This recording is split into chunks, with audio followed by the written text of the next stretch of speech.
Welcome dear students for the grade 12 economics class of St. Peter's College, Colombo 4, Negombo branch. Today we are discussing about the factor market.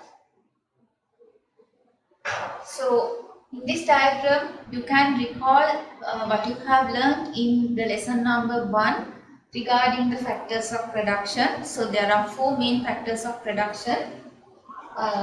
Which is called the land, labor, capital and the entrepreneurship. So we are looking at the behavior of the factor market in this particular section. So I think you all are familiar with this diagram, and this is called the circular flow of income of a simple economy. So in this diagram you can see there are households and the business firms. So here in the upper part you can see 2 different arrows moving to the opposite directions, and also at the bottom part also you can see there are 2 different arrows moving to the opposite side. So if you take the first part, okay, let's talk about the bottom part first. That is much familiar to you all. You know, the households are purchasing goods and services for their consumption, and those goods or services are produced by the business firms. So you can see at the last arrow at the bottom, the goods and services are flowing to the households from the business firms, and for those goods and services purchased by the households, they are paying the price for the goods and services, or else they are spending for the goods and services, and that spending will transfer to the transfer as income for the business firms who are producing these goods and services, and that particular activity is happen in the product market or else goods and services market. So therefore we can say the market where goods and services are produced and sold are called the goods and services market or the product market. So let's move on to the top part of this diagram. There you can see the business firms. As you know, in order to produce goods and services, the business firms need resources, or else the inputs, or else we can call them as the factors of production. So in order to produce goods and services, they purchase factors of production, which is land, labor, capital and entrepreneurship. And as you know, the households are the owners of the factors of production. So therefore these business firms are purchasing the factors of production from the households. So that is indicated by the first arrow in this diagram. The factors of production flows from the households to the business firms. In return, the business firms pay the factor payments to the households. They are wages, rent, and profits and interest. So these payments will flow from the business firms to the households as the factor payments. So this particular set of activities happen at the factor market. So therefore we can call the factor market as the market where the factors of production are bought and sold. So in this particular section we are talking a little bit in detail about this particular factor market. So here you have what is a factor market. As I told you, the factor market is a market where the factors of production are bought and sold. So these factors of production include land, labor, capital and entrepreneurship. So how the prices of this factor market is determined? Similar to the goods and services market, based on the demand and supply for the factors of production, based on the equilibrium, the factor prices will be decided. So, if you look at this, you can see business firms are the buyers in the factor market, or else consumers of the factor market. Unlike in the goods and services market, where the households are the consumers, in the factor market, consumers are the business firms. On the other hand, households becomes the suppliers of the factor market. So if you refer to this diagram again, you can see households are the owners of these factors. So therefore, they are the people who supply these factors to the market. So therefore, households are the suppliers in the factor market. Now, as you can see, we purchase goods and services for our final consumption. But unlike goods and services, usually we are not purchasing the factors of production for our final consumption, because business firms are the buyers of these factors. So, business firms purchase these factors of production in order to produce goods and services which are used for the final consumption. So, it's not the factors which are the final consumption product, but the factors of production are used to produce goods and services. So therefore, based on the demand for the goods and services, a demand for the factors of production will arise, because they are needed in order to produce those goods and services which are used for final consumption. So therefore, the demand for the factors is derived from the demand for the goods and services.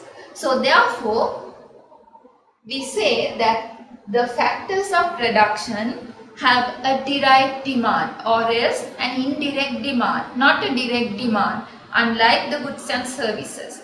But goods and services have a direct demand because we use goods and services for our final consumption.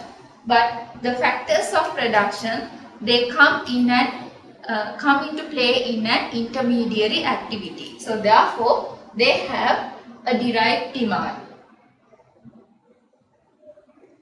So let's look at how the factor prices are determined. So it says it's determined by the demand and supply. As you learned in lesson number 2, where the price of a product is determined by the equilibrium point of the demand and supply. Similar to that, the factors also, there is a demand as well as a supply, and with the intersection of those two forces, the equilibrium price for the factors are decided. So therefore, that will be taken as the factor price. So similar to the goods and services, we can see the factor demand curve is a downward slope, left to right downward sloping curve, and the factor supply curve is a left to right upward sloping curve, and these two again are following the laws which are familiar to us. The factor demand curve follows the law of demand, and factor supply curve follows the law of supply. So accordingly, the intersection of these two curves, the factor demand curve and the factor supply curve, determines the equilibrium factor prices and the equilibrium factor quantities. So in talking about these factor prices and the factor market, there are two important concepts which we have to learn, and those two are transfer earnings and economic rent. So let's look at what is transfer earnings first. Transfer earnings is the minimum price that a factor is required in order to stay in that particular production activity. So in order to remain in that particular production activity, how much is the minimum amount that factor is required is termed as the transfer earnings. If that particular factor does not get that minimum payment at least, it will move to another production activity where it can earn at least its minimum expected price. So therefore, these transfer earnings can be termed as the minimum earning which will prevent a factor from shifting to another production activity from the existing production activity. So therefore, it is the opportunity cost of that factor. So it is the value of that factor for its next best alternative. So therefore, now you know what is transfer earnings. It is the minimum payment required by a factor in order to retain in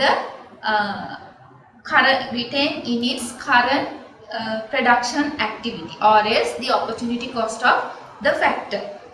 Then what is economic rent? If the factor is getting something in addition to the transfer earnings, if a particular factor needs some minimum payment, but from the market it gets something higher than that.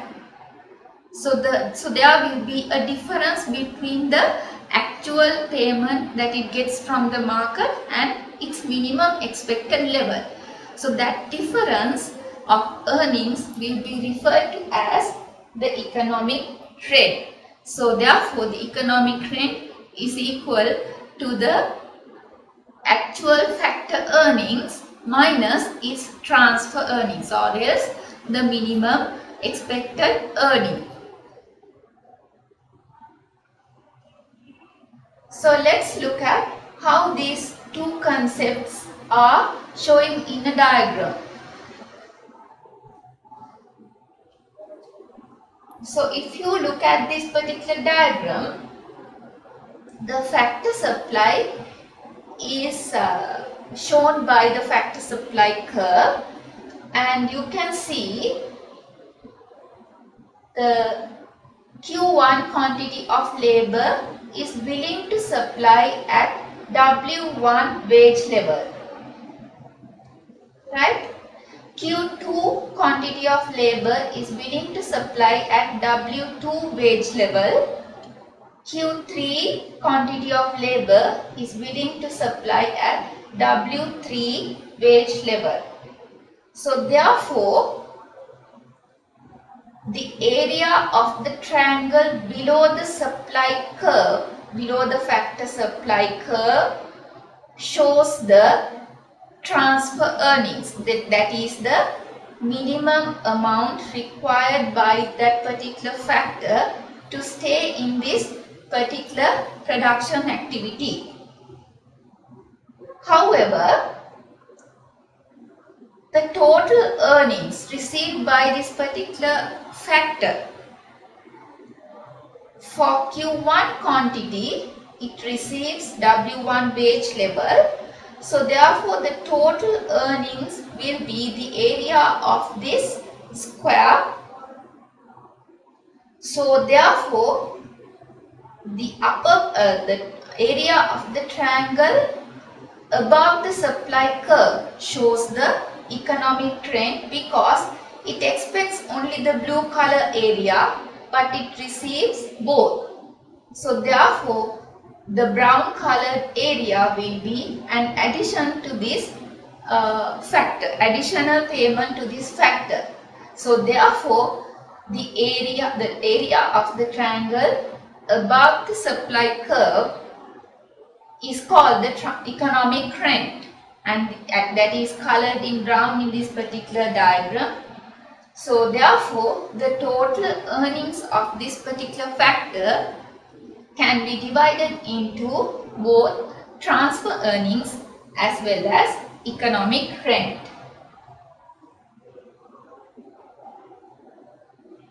Right. How much is the transfer earnings and economic rent a particular factor gets? Is that always equal? Is that always same?